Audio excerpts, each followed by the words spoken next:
Je suis à Marseille, au quartier des Antiquaires, un quartier assez chic. C'est à 2 pas d'ici qu'est né Suarez, là-bas, dans la rue Saint-Jacques. Et c'est dans cette maison, au 14, qu'est né Edmond Rostand. Je cours pour pouvoir pénétrer dans l'immeuble, avant de me faire écraser par cette porte. Voilà, donc Edmond Rostand est né ici, le 1er avril 1868. Il a 157 ans aujourd'hui. Ça s'appelait la rue Montaut, auparavant. Alors, c'est le descendant d'un maire de Marseille. Je crois que c'était un arrière-petit-fils.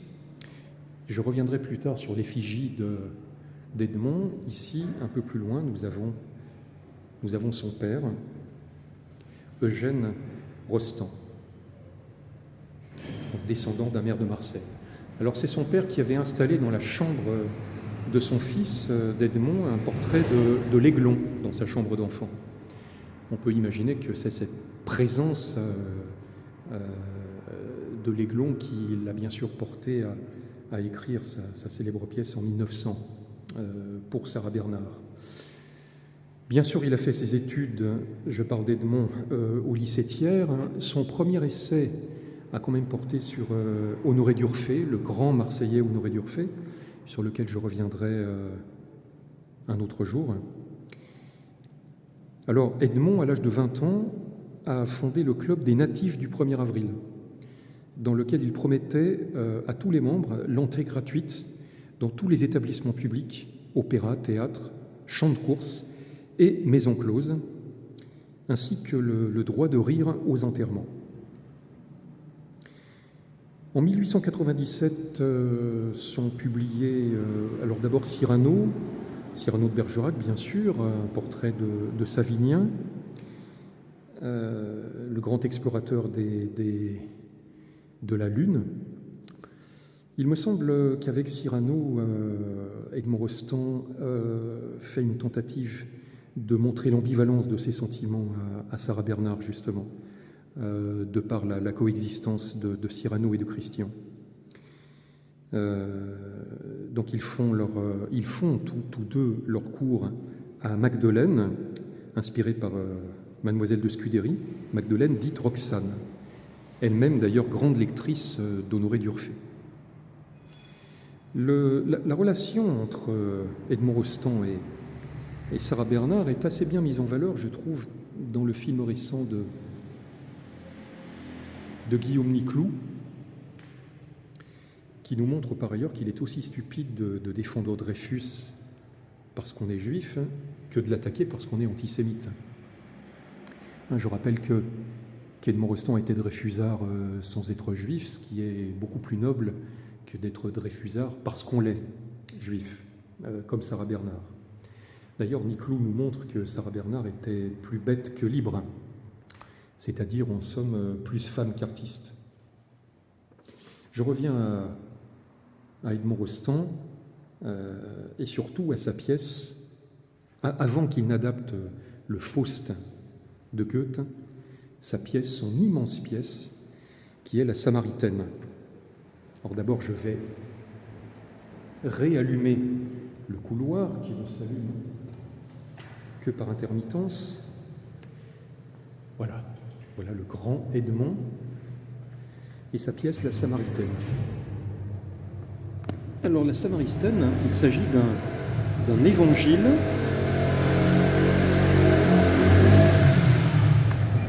évangile pas moins, en 3 tableaux. Alors c'est en 3 tableaux, exactement comme l'évangile de Jean, dont il est directement inspiré, bien sûr. Enfin, plus qu'inspiré, puisqu'en fait, cette pièce n'est rien moins qu'une paraphrase alexandrine de paraboles, une paraphrase de paraboles. Alors ces 3 tableaux sont en réalité 3 parties.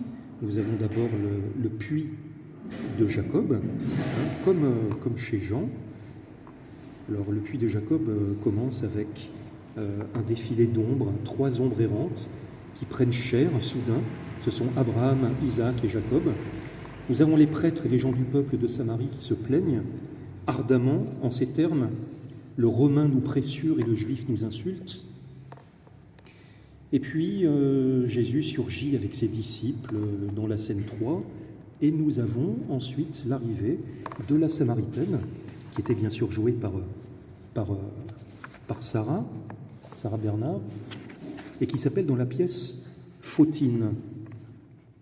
Alors vous voyez la manière dont Rostand paraphrase les versets de Jean, notamment celui où Jésus dit qu'il est esprit. Rassure-toi, car l'heure vient, elle est venue, où l'on ne priera plus le Père, âme ingénue, ni sur le Garizim, ni dans Jérusalem. Apprends que désormais, ô femmes de Sichem, les vrais adorateurs n'adoreront le Père qu'en esprit et qu'en vérité, car la prière ne peut pas à l'esprit plaire selon le lieu, car le Père est esprit, car il n'est qu'esprit, Dieu. Et c'est donc dans l'esprit et dans l'esprit encore, et dans l'esprit toujours qu'il faudra qu'on l'adore. Ensuite, le deuxième tableau, eh bien, c'est la porte de Sichem, c'est-à-dire que Fautine, la Samaritaine, va annoncer la présence du Christ dans la ville de Sichem, en ces termes, « Écoutez donc, ô misérable populace, j'apporte une nouvelle immense. » Et puis alors ils se disputent tous pour savoir si Jésus est vraiment le Messie. Et enfin j'arrive au troisième et dernier tableau qui paraphrase le dernier verset de Jean. Nous savons qu'il est vraiment le sauveur du monde. Le dernier tableau s'intitule d'ailleurs chez Edmond Salvator Mundi. Et nous avons ici quelque chose d'absolument renversant, puisque Edmond Rostand réinvente le Notre Père, en ces termes. En fermant les yeux, tout bas, presque en vous-même, puisque c'est là surtout qu'il est à tout moment, quand vous voudrez prier, dites tout simplement : Père que nous avons dans les cieux, que l'on fête ton nom, qu'advienne ton royaume. Que soit faite ta volonté sur terre, ainsi que dans le ciel. Notre pain aujourd'hui suprasubstantiel, donne-le-nous. Acquitte-nous des dettes nôtres, comme envers nous, des leurs, nous acquittons les autres.